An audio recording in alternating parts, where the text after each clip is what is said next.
Hi everyone, Trace the Humerus tutor here. You know that I couldn't create this YouTube channel without making a video about the humerus itself, and so today we are talking about the bony stand-up comedian, the funniest bone of all, the humerus. As with anything in anatomy, the first thing is to orient ourselves. What we're looking at here is two views of the same bone. So we're looking at either an anterior and a posterior view of the humerus here. Is it the right or the left humerus? Let's figure that out. So with long bones, the proximal end typically has a head, which is very recognizable. And especially in the humerus, it's got a hemispherical head, so like a half head, not a full circle, half a circle. And this allows for mobility. And so we can denote the head end as superior and the base as inferior. Now to figure out back and front, on the back of the humerus is a very large fossa. Okay? This fossa is triangular in shape. It's much bigger than the fossa on the anterior surface. Okay? And this is called the Olecranon Fossa. It's particularly big because the olecranon on the ulna fits into this fossa when the elbow is fully extended. So we know that the large triangular shaped fossa is on the back, or on the posterior aspect.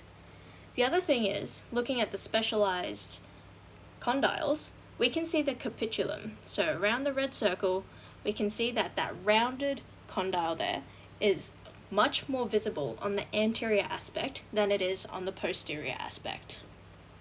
And one more thing, in green here we can see a groove that we don't see on the posterior aspect.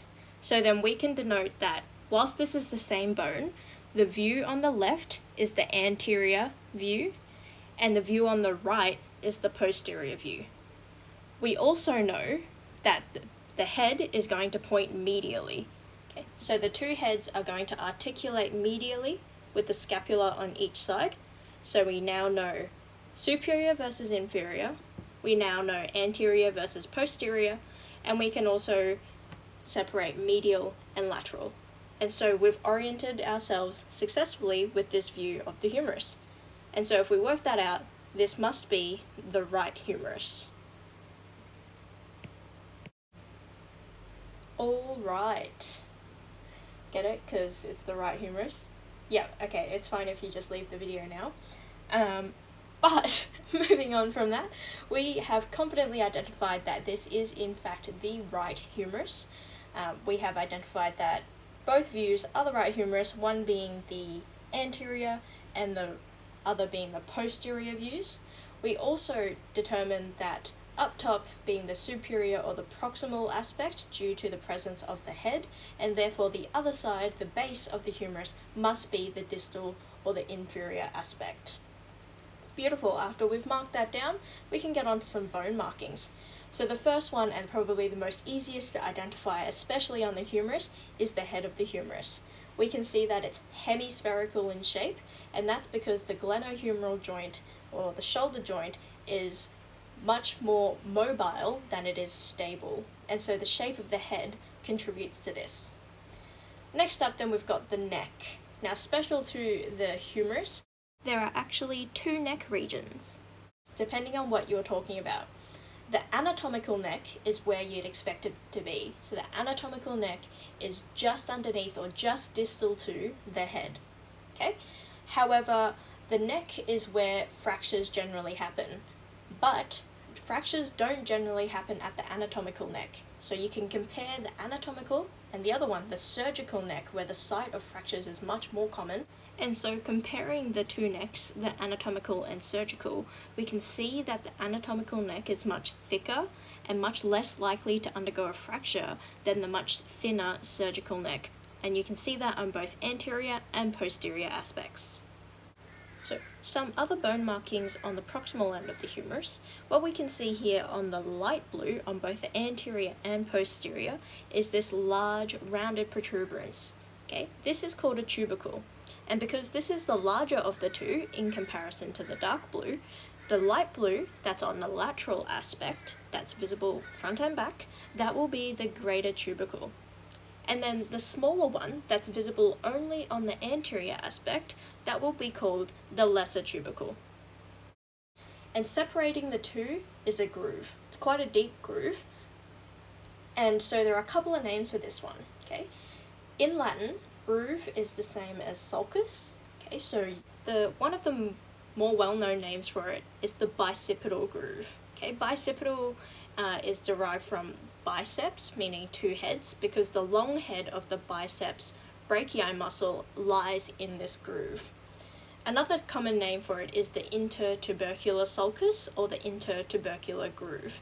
Inter meaning between, and so this is the groove that lies in between the two tubercles. Regarding the next structure, let's have a look at the skeleton on the left. What I've drawn in there is this deltoid muscle that kind of overlies the angle of the shoulder, and it inserts into the humerus. It inserts into the anterolateral surface of the humerus, okay? And what that means on the front, but also off to the side laterally. And remember, when a muscle attaches to bone via its tendon, that mechanical stress it places on the bone kind of prompts the bone to remodel in response to that stress. And so what we get is a roughened surface called a tuberosity. And the tuberosity in this case is named after the muscle that attaches at that location. And so we see the deltoid tuberosity on the anterolateral surface of the humerus. Next up, let's have a look at the distal end of the humerus, where we'll find two specialized condyles of the humerus. So the humerus on the distal end is going to articulate to two bones, the radius on the lateral side. So remember it as rad being thumbs up, so the rad or radius is going to be on the thumb side. And then we've got the other one, the trochlea, on the medial side, articulating to the ulna. Because these condyles are specialized in shape and function, they actually have special names, which is great for anatomy students like ourselves because we have more to remember. Of these two specialized condyles on the distal end of the humerus, let's talk about the medial one first, right? Medial, closer to the midline. So you can actually see this medial specialized condyle on both the anterior and the posterior aspect really clearly.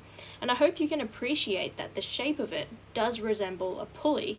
And so because of the function of this trochlea, the olecranon, which is kind of like a hook which sits on the ulna, is going to fit around this pulley-shaped condyle to allow the flexion and extension of the elbow effectively. And so the medial condyle that looks like a pulley that allows the ulna to fit around it is going to be called the trochlea. And so the other specialized condyle that sits on the lateral side is called the capitulum. And so we've got the trochlea articulating with the medial forearm bone, the ulna. The capitulum is going to loosely articulate with the radius. Now, I say loosely. Now, remembering back to the trochlea, we've got quite a bony articulation, and hence the structure of the trochlea is designed to fit with the olecranon. The radius side, on the capitulum, you can notice that the capitulum is quite spherical in shape. And so the head of the radius doesn't form quite a bony articulation, rather it forms quite a loose articulation between the humerus and the radius, and is held together by ligaments. What this means is, instead of hooking around at a bony kind of formation, we've got a loose articulation that allows for pronation and supination of the arm via rotation of the radial head. So of the two specialized condyles of the humerus, we have the capitulum on the lateral side, loosely articulating with the radius, held together by ligaments to allow rotation of the radial head for pronation and supination. And on the medial aspect, we have the trochlea, so the pulley-shaped specialized condyle that allows the ulna to wrap around it to have a bony articulation for flexion and extension. Now, when the elbow is fully extended, there must be space on the back of the humerus to allow for the olecranon to fit there. And so, we previously mentioned this earlier, there is a deep, large triangular depression, which is called a fossa, on the posterior distal end of the humerus. And this allows for the olecranon process to sit in there. And therefore, this fossa is called the Olecranon Fossa. just two more structures that I'm now circling in a dashed line on both the front and the back views, and you'll see that it is on the distal end of the humerus. Now, we can see that what I've circled here are not quite the condyles themselves, rather they sit upon or on top of the condyles, and so the prefix for that is epi, and so we've got the epicondyles. Now, I think that the medial is more easy to identify because what I look for is the head. I know that the head points medially to articulate with the scapula, and so the epicondyle on the same side as the head must be the medial epicondyle, and therefore the one on the other side, on the side of the greater tubercle, must be the lateral epicondyle. And these epicondyles allow for ligaments and muscles to attach. And there you have it. We have just gone through some major bone markings of the humerus together with myself, Trace, the air quotation marks, humerus tutor. And after that, I hope we're all understanding the pun that's happening on screen right now, and I'm getting some resounding groans. And so thank you very much. Until next time.